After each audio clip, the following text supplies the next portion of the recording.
I got a comment that I wanted to respond to about my last video where I was talking about these paintings. I still need to find an example of it. I remember seeing them in school. It's not the homunculus that I'm talking about. That's very interesting too, but that's not what I'm talking about right now. I'm talking about the paintings where you have a little man inside an empty skull pulling levers. It's this idea that the body is this fully mechanistic system that people at the time imagined being run by gears and levers, and that there was a person inside your head driving that machine.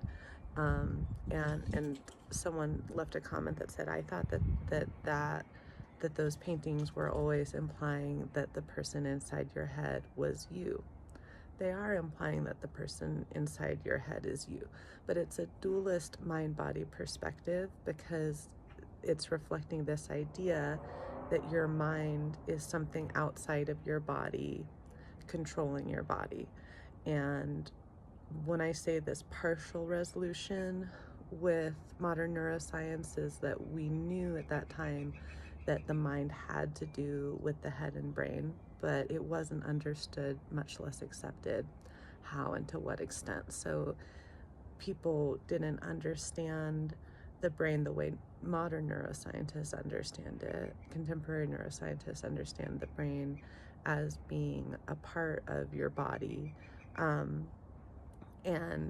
you wouldn't need to say the man inside your head is you, because you are you, and you are made up of all of your organ systems, and your brain is one very important system that is in charge of a lot of important things, like deciding that I'm gonna make this video, right?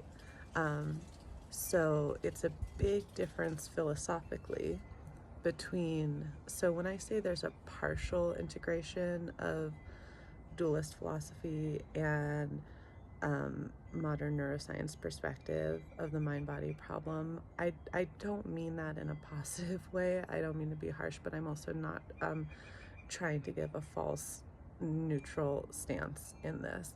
I don't, as I've been building the argument, and this isn't my, I mean, I'm making original arguments, but this isn't my original argument. This is a well-established argument that neuroscience is rooted in monism, this idea that the mind and body are both part of this world and can be studied using scientific inquiry, and that's how we can study the mind, by studying the brain. So monism is the opposite of dualism, and it is foundational to neuroscience. So when you have people applying dualist philosophy, which is not compatible with neuroscience, into neuroscience concepts, that's how you end up with a fallacy. And it's a tricky concept, so I'm going to keep working on explaining it better.